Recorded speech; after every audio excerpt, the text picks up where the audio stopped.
I'm Laura Vinroot Poole, and this is What We Wore. Marianne McDonald is the creative director of Citizens of Humanity and our first denim designer on the podcast. She's worked with denim both as an entrepreneur, starting her own collection, and also iconic brands like The Gap. You're our first denim designer, and I don't know if do you call yourself a denim designer? I think so. I think I've inherited you think you have to at this point? Maybe. Yeah, I feel like you have to. Try to deny it as much as possible. Just kidding.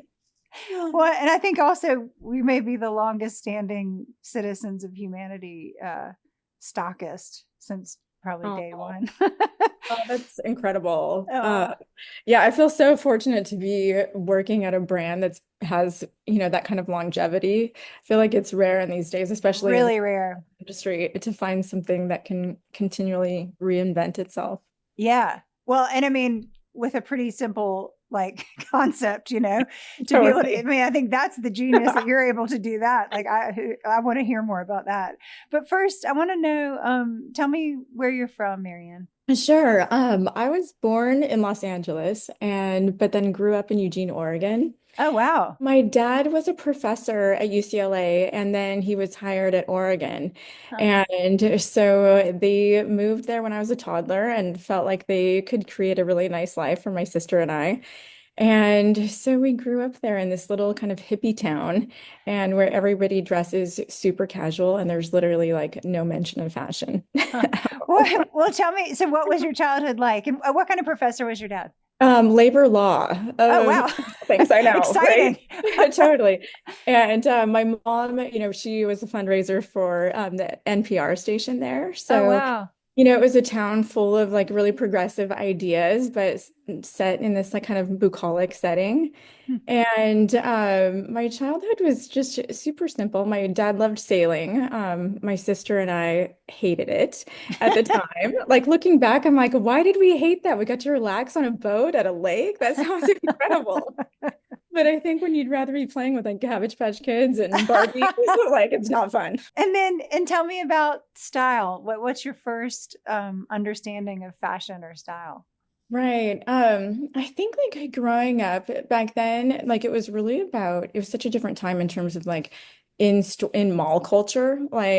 I grew up going to the mall literally almost every weekend. I think my mom was one of the best dressed of her peers, and so she was always there to find a dress or something pretty, and my sister and I went along for the ride. And my dad was just sort of into Scandinavian architecture and more simple things like Fair Isle sweaters and jeans. And there was that combination of naturalness and femininity that I think kind of influenced my design aesthetic. How interesting. And tell me, what was your first, how did you first understand that fashion could be a career path? Especially in an academic family. Totally. I'm sure the only kind of fashion that existed in Eugene was it's called Saturday Market. And it was a bunch of music playing hippies selling tie-dye t-shirts. That is so awesome. That's my dream. Totally. Now I'm that sounds fun. And so, with that as a backdrop, my first job out of high school was working for The Gap. And that was when Gap was kind of at its zenith. And I was really shocked at how well organized and edited it was. And was it at your childhood mall? Yes, it was. That's awesome. And so I really was oh my gosh, this is amazing. They teach you everything from this is so cheeseball, but greeting people and doing visuals. And I felt it was so fun. And it kind of opened my eyes to the idea of doing something in fashion. But at that time, I wasn't quite sure what path that would take. It's funny. I was talking to a young person who is living in New York and wants to get into fashion and is having a really hard time finding internships. And I said, I really think it's important just to to get a job at The Gap. I think, not only the discipline of it, but also just working with young people and sort of just the energy of and the momentum of it. I just said, I also said, for me, looking at resumes, if I saw that somebody worked at The Gap, mad respect. That shows me that you're willing to put your, sleeves up and work. Absolutely. I mean, I remember folding that like khakis. Yes. And I feel like one of the things that's really incredible about working retail too when you're younger, or if, just if you have an interest in fashion, is seeing the shift that takes place in people's mind as they go from browsing to feeling like they actually need something. And that unlock Yes. is like everything in retail because it's not something that can be boiled down to like an algorithm or something formulaic. It's really about like the magic all coming together. But also I think from the salesperson side, also just starting to understand the like inventory and Mhm. how all of that, how you're receiving inventory, how it comes in, how, I mean, just the whole process of it. Totally. And it's stuff you never ever consider as a consumer, I don't think. Do you? I mean, I agree. You don't, because you don't see any of that. But it is so foundational and so important. yeah. And I'm really grateful for that time looking How back. interesting. Okay, and so from that, that's a high school job, and then Yes, that's a high school job. So then, I went into doing everything from the visuals to at the Gap to then like I majored in English literature of all things. And so I was like, I don't know how those two relate. And I pray that I can get a job after college. and did you go to school in Oregon or did you In go? Oregon, Yeah. yes. And then I interned, in a buying office at like the one like designer store there. And, because I was like, oh, I'm just going to become a buyer. You get to pick out clothes all day. But Shopping. really, that makes up the smallest fraction of what buying is, It's, especially at like a store that had, I think at the time, like four different locations. So it was really like, managing inventory is it's what it all was that. Yeah. and profit Adding. margins. And I think my biggest learning experience there was my job was to fax in orders because back then you had a fax. Yeah. And it wasn't until like 2 weeks into my internship that I realized you actually had to fax them face up. And so all the orders that I was sending in were like page down and face down. I love that. Oh my God, that is so funny. Oh, English major. totally. That's awesome. And so tell me what your professor dad and your NPR fundraising mom, what did they think about your path at the time? I think they were concerned. I think my dad was like, I really, really hope that you can, transform this into a career. I think like as a parent, you always want the best for your child. And they knew that, I had an ability to get along well with others and I was fiercely competitive. So they're like, well, we'll see what happens. And I think also like having that sort of non-pressure was really, really nice too. Yeah. Did you know anybody? I mean, any of your family friends that worked in fashion or design? I got my first job because my like sorority sister at the time, I was a Kappa, she got her first job like because she graduated like 6 months earlier. And so she had set me up for an interview at Guess Jeans in design licensing. Huh. And that was really at the time the only place that hired young grads and had a slew of like entry-level positions. And so it was fantastic to be able to go from college to job working in fashion. And that was in LA, It Marianne? was in LA, yes. And what was that like? It was great. I mean, my senior year in college, just to backtrack a little, my best friend and I were like, we need to move to LA. We're getting out of Eugene. I need to work in fashion. And so we rented a U-Haul and drove with our graduation money from our parents and our little selves and moved to LA and got an apartment above Erewhon.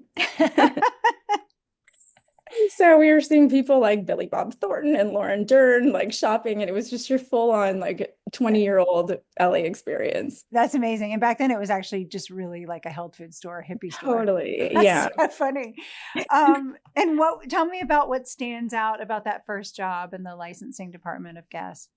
Right. I was like, oh my gosh, I rushed through college to like sit up at a desk for this. I was honestly like a little bit disappointed, but it did open my eyes to design. And so I remember working with the designers and I was like jaw-dropping to me. I couldn't believe that they got paid to make cool, pretty things. And so it was really my first like like head-on experience with people who are designing for a living. And did you have a great mentor at the time, or did you I meet? did, and I'm so grateful. I like actually don't even know how to contact her, so I pray that one day she'll watch one of these things or see, because I just have such like utmost gratitude to her. Her name was Laura Morgan, and she was a merchandiser, and her dream had always been to become a designer. And she knew that I really wanted that too after seeing these people working in design. And so she was like, Marianne, I would suggest you take classes to learn how to draw, and I'm going to do everything I can to get you a job as an assistant designer.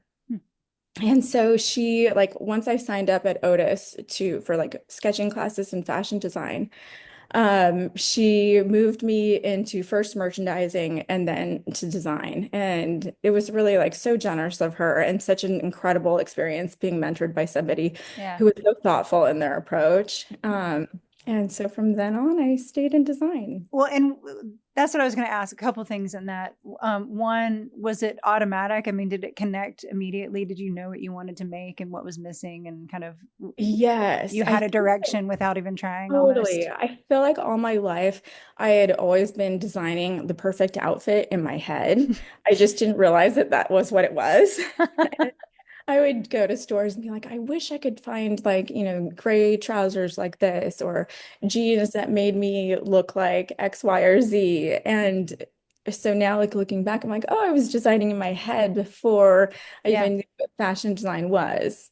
And when Yeah. you in this role at Guess, was it always denim? No, it's actually not denim at all. Oh wow. It was wovens, and knit tees, all of those things. And it was really about like learning how to draw on Illustrator. And I remember my first drawings working as an assistant were absolutely horrendous and terrible. And but people there were like really great in terms of mentorship. I think when you have those big corporate environments, Mhm. sometimes like the infrastructure there alone is like the best education, just because Yeah. it's so small that you're doing everything. You can really focus on like really building those foundational skills. And did you start to understand what that structure meant, like what every department did, what a merchandiser did? Yeah. I mean, because I think I mean, why would you wouldn't have known that, I guess, before. Totally. So like looking back, I had experience, on the retail floor and then in buying offices and in merchandising and design licensing.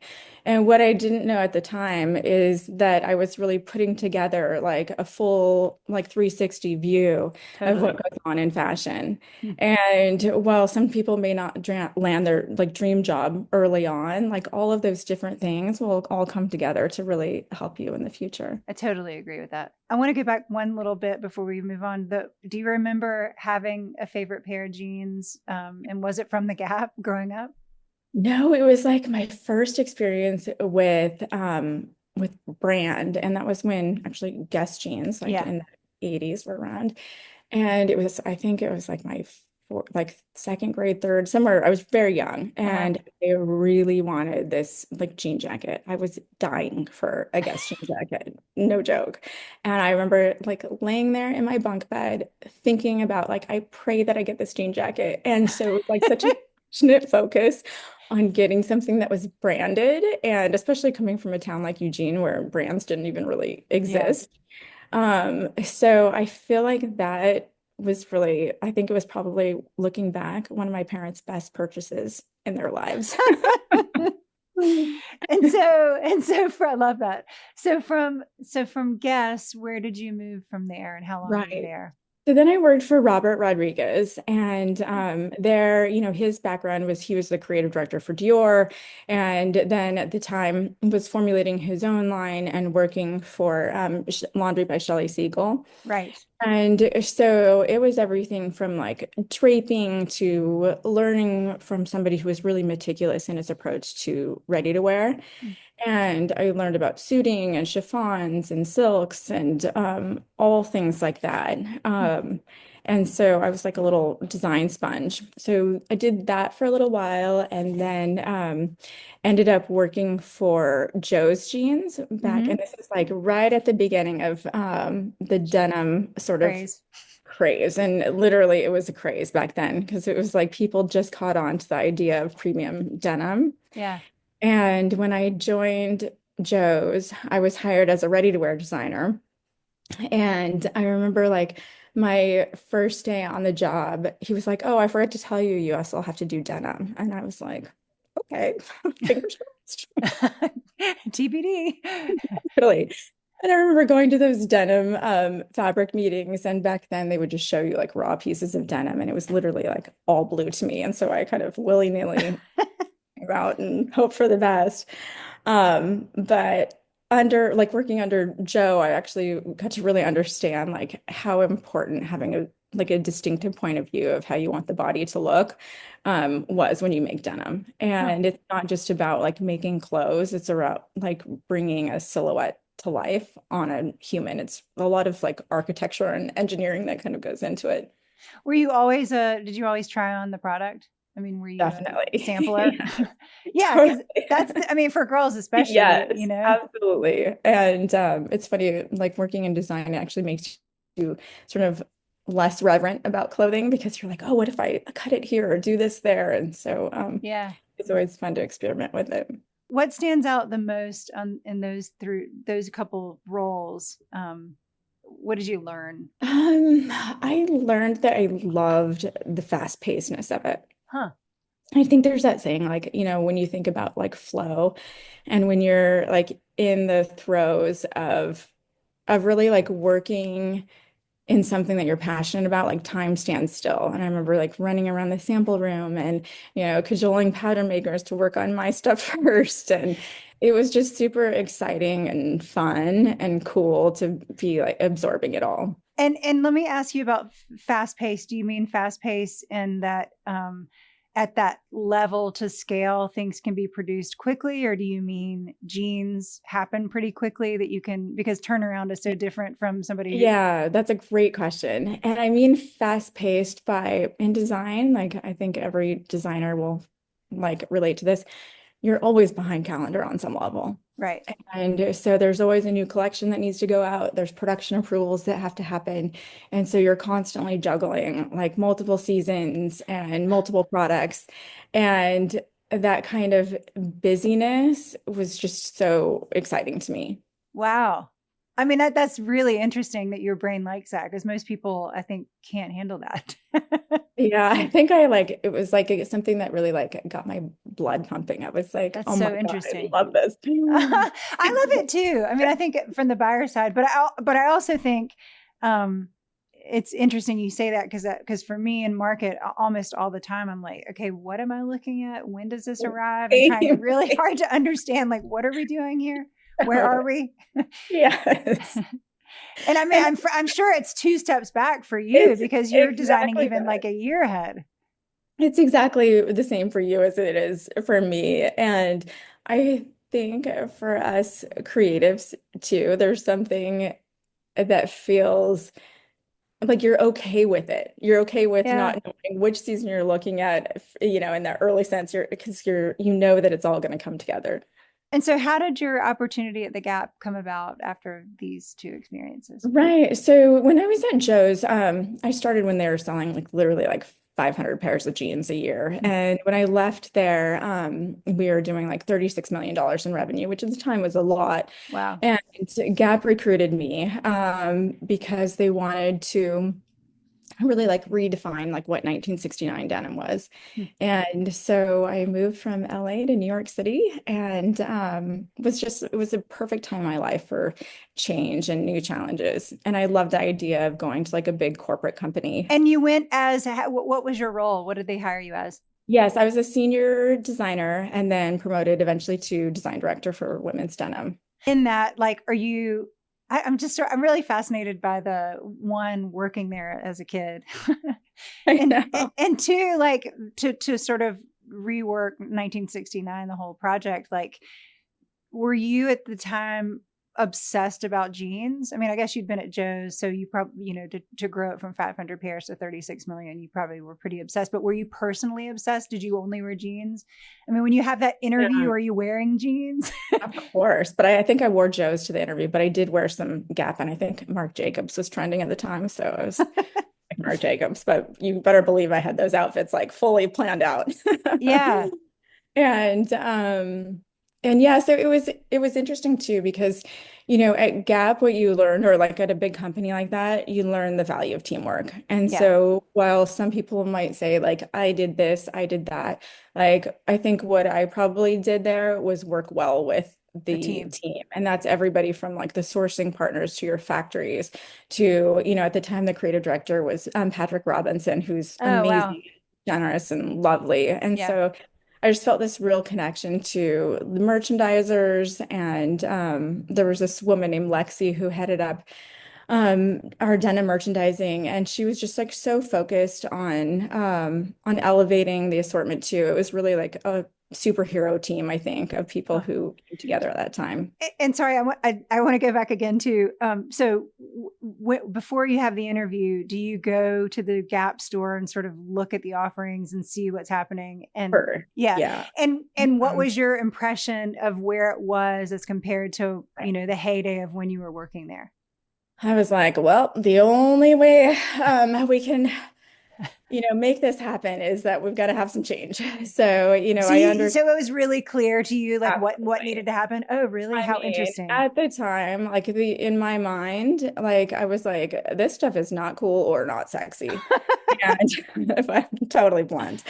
And so I saw that as like my mission. Like my job is to, kind of refresh this and work with people to make that happen. And so it was everything from, switching fit models to Mhm. upgrading denim. It was really like taking a sort of founder's approach to what the denim lineup could look like and what the American public was ready for. And was it successful? Yeah, it was really successful. Actually, I forgot. I started there in international design, Hmm. and then was fairly quickly moved over to head up all of North America and international. And so I think like, because of that time period too, they just really needed somebody that had experience with premium denim and kind of really understanding that denim as a vehicle like can achieve all of these like Yeah. really important fashion moments. And what's the difference in designing for international versus North America? And had you already done that at Joe's? Did you understand what that? And I guess probably at Guess.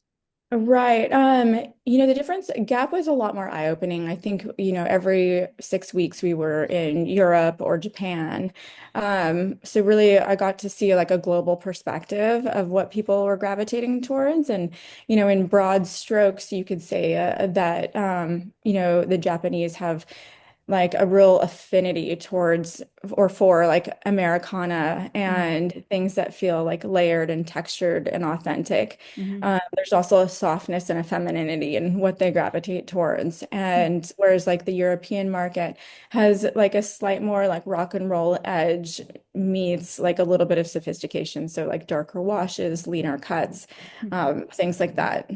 And then the US is just its own beast. Yeah, the US is like a little bit more like West Coast, I have like centric, I think. I think that's why there's also so Huh, many denim factories here. There's like an optimism, I think, huh. that exists in American denim that makes it uniquely like American. In saying you did North America, I omitted Canada and Mexico. Are those specifically different too, or did you just sort of use your American model Those were on that? kind yeah, American model for both of those. Canada Huh. was a little bit more like Europe, in terms of like a little bit more sophisticated, a little bit more refined. How interesting. Huh. So how did you evolve as a designer there? Did you start to really come into your own and Right. really I think yeah, the thing that you learn at Gap too is just like the sheer volume of product that you need to create to fill stores around the world. yeah. I mean, it's a lot. I remember our SKU count would be like something insane, like 200 SKUs per season. And so you really, with that, you get to experiment a lot because that's a whole lot of denim and casual product. So it was really like maximizing like volume, kind of seeing what that fashion expression could be. What was your biggest surprise or your most successful item that you created? I think at that time it was like the boot cut. Oh Um, wow. I know that'll date you, right? Boot No, cut. but I mean that's so awesome. And I mean it's such a to change. I mean, I'm sure it really changed the direction of what people were wearing. Yeah, it was cool. I mean, they really supported it too with ad campaigns at the time and, like a really big spend on that to make sure that like the reach was really palpable. And do you have to like when you think of something like that, do you have to like say, Patrick, like, are you on board with this? I think this could be really cool. It could be, I don't know, who could Yeah, be in the ad campaign or like how involved in that part of it are you? right. It was working like at the time we were working, I think with Trey Laird, Oh like yeah. Laird and Partners. And Hmm. so it was, in Patrick's office working with Trey and Patrick and like making sure that the casting of the models were like really the top models of the time. Huh. And I think with that too, like models bring such a level of both familiarity and aspiration to Hmm. it. And so it was like all these things combined, like upgraded product, like really compelling storytelling, all of that. Is there ever a moment in that process, in that early part of the process, when you're perfecting, I guess, the artistic part, but also when you're producing, hundreds of millions of pairs of jeans, that you freak out and say, like, maybe this is not going to work, or maybe people aren't going to like this? Um, for sure. Yeah, you pray. Yeah.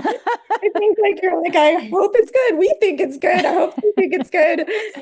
So there's definitely that sort of wait and see Yeah. approach. But I think like deep down, if a product's gonna work or not. And what do There's you, I mean, I always say, like, when in my part of the business, I'm always like, people just want to be pretty and thin. totally. Like, it's just like, Yeah, so if the boot cut will make you feel that way and look that right. way, then it's a Yeah. success for sure.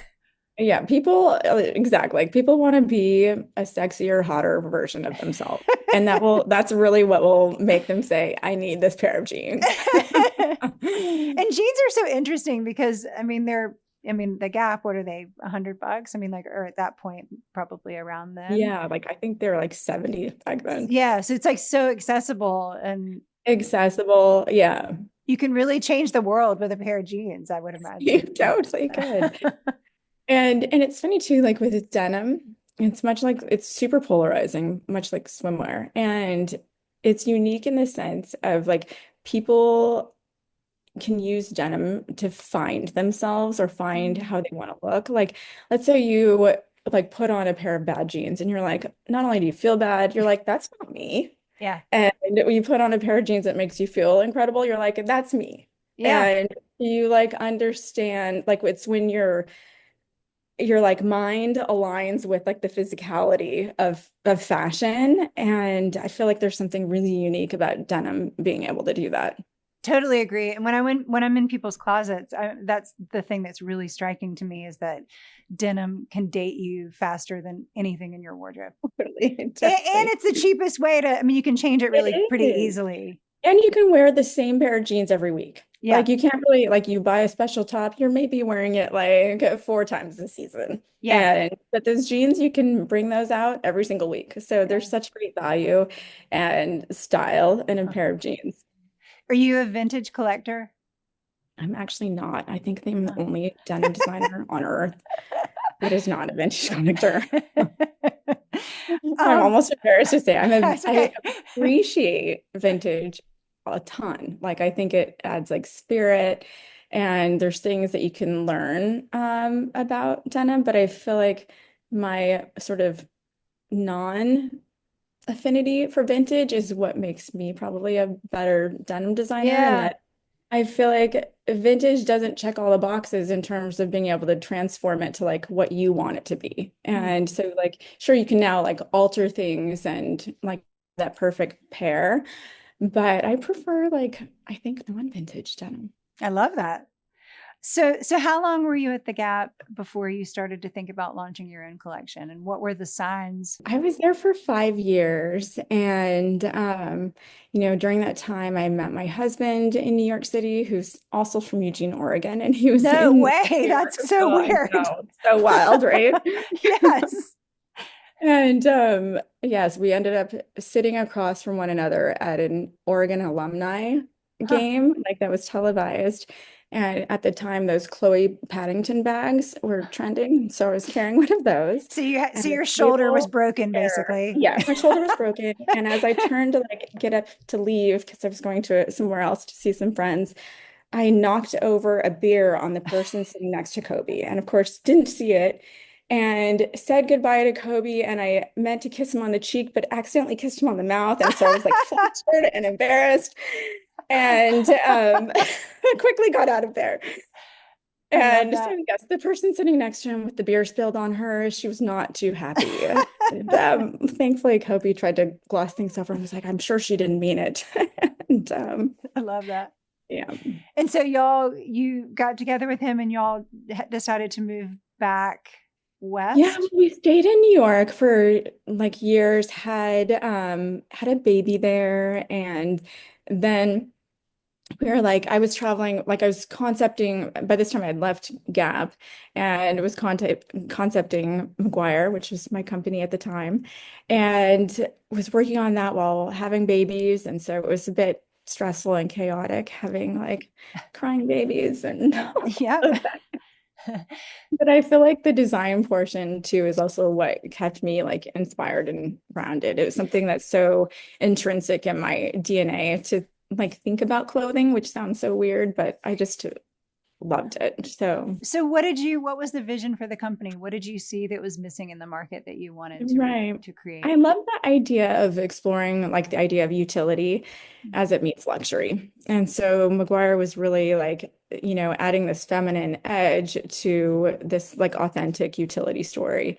And so with that, I was flying like every week to LA, and my son, who was like 3, I think at the time, my oldest one, he was like, Mommy, when can we live together again? Oh my I was God. like, my Yeah. goodness, he doesn't think we live together. And I heard things like that. It's awful. and so my husband's contract in finance was ending at the time. And I was like, we're moving to LA. Yeah. And so we moved to LA, and we've been here ever since. And how did you know who the right partners were to start start McGuire? Right. I actually didn't. I mean, there's so much you learn as an entrepreneur. I mean, Yeah. looking back, some of the choices we made, I'm like, oh my gosh, I was just way too young and naive. Yeah. Yeah. And so I think, my husband's background in finance really helped like sort of square things away. He's highly organized and just an incredible communicator as well. And so having him as my partner, we just kind of naively, I guess, hoped for the best and set about raising money, putting in our own capital, and building a company from the ground up. What was your biggest area of growth as a person, starting this company with also with little people at home and all of that? Yeah, I think at the time it was really about like learning the finance behind fashion. That was like the biggest unlock. And everything from, it's like as a business owner, like understanding cash flow too. Like from the time like you go from purchasing the fabric to when it actually hits stores to when you're actually getting Gonna be paid paid. Yeah. like Bergdorf Goodman or Neiman Marcus, whoever. So Yeah. that time was something we really didn't account for on the scale that it was. And so that was super, super challenging. How long did the brand exist? Yeah, we for about like 6 years. Wow. And eventually we got to the point where we were like, we have to sell this. And so we were just losing too much money. Uh-huh. And so from a personal and professional standpoint, we were like, okay, time to close up shop. And the learning curve was so steep. And hindsight is 2020, but we worked with like some really incredible, incredible people along the way. Yeah. And the experience was really transformational from both like a professional and creative standpoint. What are you most proud of from that experience? I think just having the balls to go do it. Yeah, totally. And so at this point, when you sold it, how many children did you have at that point? And by then I had 4. So Lily was a Oh my baby. word. And I know, so I had 2, which I don't think, like in retrospect, I wouldn't recommend like having multiple children while Starting like a business. starting a business. Yeah. Yeah. There's just so many competing, like attention needing things that are Yeah. like super, super demanding. So did you take a break after selling it for a little bit? I think like a couple I weeks. was gonna say a month, right? Okay.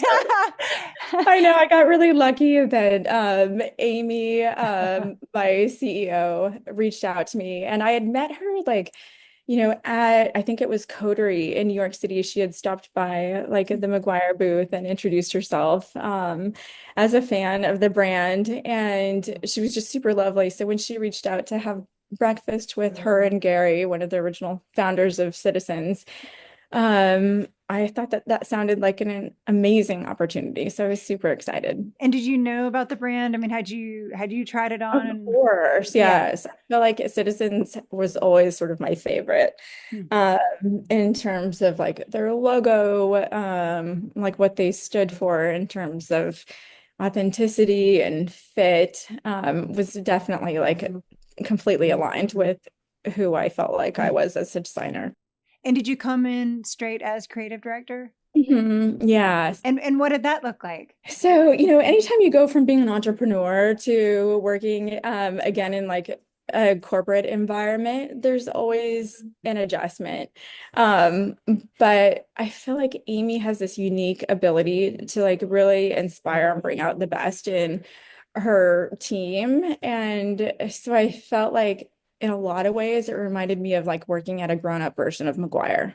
Huh. And so it was sort of like exactly what I had envisioned in my mind, only like 10 steps ahead. Right. And so it was in that way, it was a really nice segue. And what does your day to day look like? What do you do on a daily basis there? So usually I start my mornings with like looking at inspiration stuff, whether that's like books, because I like to like at least on my drive to work have that sort of creative juices like flowing. So I'll start my day with creative images, research or whatever, and then head to the office where I'm usually listening to some sort of, book on tape or whatever on the way there. So I actually kind of do like the drive.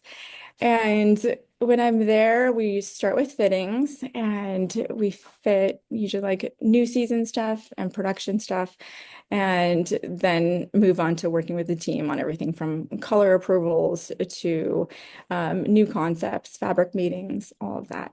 Wow. Do you enjoy that? I mean, do you enjoy this role more than you did? Well, I'm thinking your role at McGuire was every role. Yes, it was every role. Yeah. They're so different. I think that at this stage in my life, I mean, I have an appreciation for both. I Yeah. love the problem solving finance side of Yeah. fashion. I also love the creative part too. So, and like I think working with the deadlines that we have and with how much product we're managing, there's so much of a people component Yeah. of what we do at Citizens that I think is really inspiring. What's the hardest part of leading a creative team?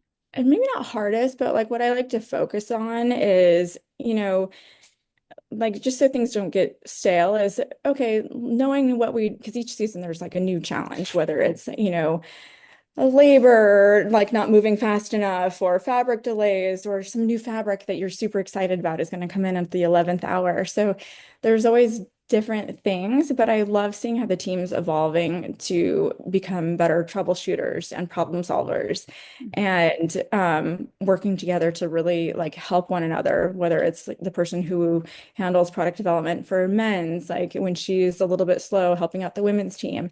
And so I think that that's really cool and fun to be able to lead in that way.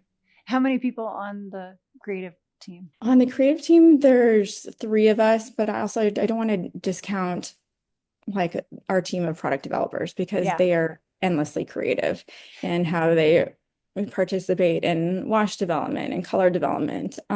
So like I'd say three on the sort of more immediate side, but I think it's about a team of 10. Do you have like group, I don't know, like design, I'm sorry, inspiration outings? Like, do you go see a movie Yeah. together, things like that? Yeah, a lot of times we won't see it together, but we'll say, oh, we should check out this movie or whatever it is.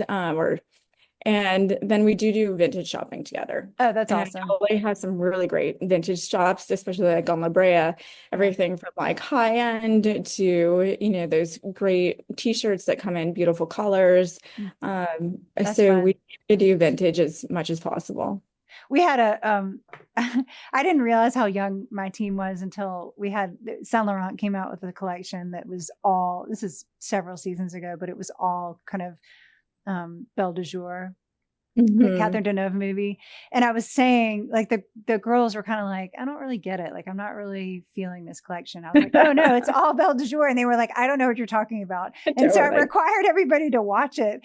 And I think they were really into it, but it didn't, it made me realize that, I mean, they're in their 20s. Like they Yeah, had zero reference for it. totally. I so agree, especially, with the Y2K styling even coming Yes. on the scene. Like some of our design team was a toddler then, so they're like, Exactly. I don't know what to do to me. And Have you ever done any references of your gap time, your teenage gap time? um, yeah, it's funny, like my teenage gap time, that's when like vests were trending, Yes. like vests and like wide leg pants, gingham shirts and like that whole peasant blousey thing. I feel like that's actually like more kind of where we're headed, too. So tell me, with four children, I had read that you find 20 minutes a day to meditate, which is shocking to me. How do you do that? Well, I have to wake up before them, and I think they like it too, because if like what usually like one of the little ones will be up with me too, and they'll like sit next to me, Aw. maybe on their iPad, maybe watching YouTube, admittedly, but they I think notice that it's peaceful. Aw. And my daughter told me that when she was in the car on a road trip, she's like, Mommy, she's like, I turn on the meditation app like sometimes when we're driving. And I was like, oh, I love that. So I feel like, they understand that that's sort of a nice moment of calm and peace that can kind of set you up well for the day. I love that. And tell me, what about motherhood informs who you've become as a designer? Right. Well, I think like I feel like I have an insider peek at kind of what's coming down the pipeline. My youngest is my daughter who's loves fashion, but is still like in that younger stage. And my oldest son is 15. And he has kind of like a, bigger build. And so you really see like kind of where like young menswear is going, like from a firsthand Yeah. perspective. And and then with women, especially like young moms, you really see the importance of like looking and feeling your best and how many like events we have to go to, whether it's, you're meeting other classmates' parents or a friend out for cocktails. There's fundraising things. So there's just like endless events that you need to dress for. Yeah. And being based in California, a lot of them are more casual based. And so you need clothing that can kind of cross those boundaries. What do you hope your legacy will be in the denim industry?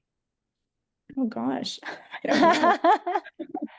I think the thing I'm most excited about is us growing like regenerative cotton.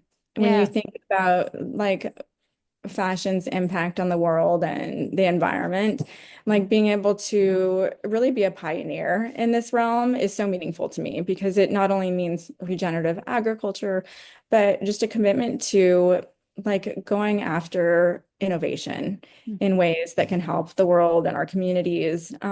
So that I think is really like the thing that I'm most excited about. And so important to be with a brand that has the backing to be able to do that. I mean, it would be so hard to Completely. do with McGuire, on your own. And Absolutely, would have been impossible. yeah, And one of the things that I really appreciate about Citizens too is like when we set out to do this, it wasn't with the intention of keeping it just for ourselves. It was really about working with our fabric suppliers so they could bring it to other companies as well. yeah, And so I think with our first year, we grew like 500,000 pounds of cotton, and now we're in like multiple millions of pounds of wow, regenerative cotton.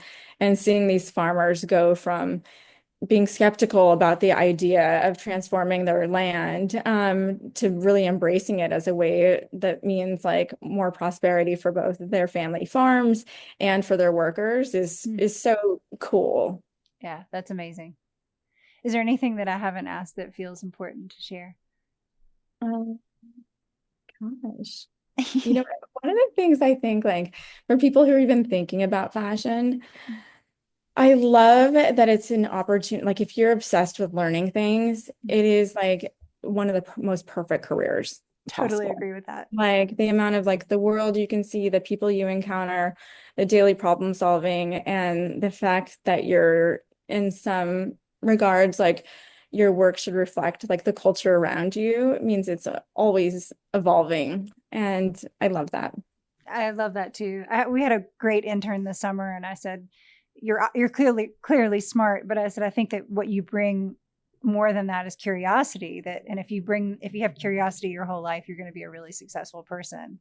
To Yeah. ask how do we do that? Why are we doing that? How can we do it better?" And in Mhm. fashion, I mean, especially I think what we do, like the amount of questions you could ask is just endless. Completely, completely. One more really important question. What did you wear to the prom in Oh my Eugene, gosh. Oregon? I have to know. Okay, this is so embarrassing, and we're not going to be showing pictures of it, but I'm going to need I those. wore a cream dress. And unfortunately, I got my hair done. And so the cream dress was like a sheath dress with like a V back. And it was like Laundry by Shelley Siegel, which at the time was like a really great brand. Yeah. And my hair was unfortunately in a beehive. And it wasn't meant to be in a beehive. It was just that the person doing my hair put it into a beehive. And back when everybody had like I think that's a normal universal hair. problem for having an So I think updo. I like unintentionally looked a little bit more like the Bride of Frankenstein rather Or than like B-52s. you. Yes, it was terrible, terrible. I actually feel more sorry for my prom date because he was probably like, He "What?" should have like, what's happening? Do you remember other accessories? Did you have jewelry or shoes or bag? You know, back then it was, I don't think I had any of those, or maybe I was wearing like platform shoes. Oh, right. But like red lipstick and Yeah. like pale faces were like the look du jour. It's so not cute and so unnatural looking. And But yes, and did you I buy it embraced. at the mall? Did you buy the Shelley Siegel dress I at the mall? I bought it at a little boutique, and I think the year before prom, I wore this little black dress, and again, terrible makeup, but lots of fun memories. I think my friends and I snuck vodka into prom in little Clinique like toner bottles. Nice. That's a good I think it's move. pretty clever. Yeah. Really clever. Really clever. Good work there. That was a fun time. Thank you, Marianne, so much. I've loved talking to you and learning more about what you do.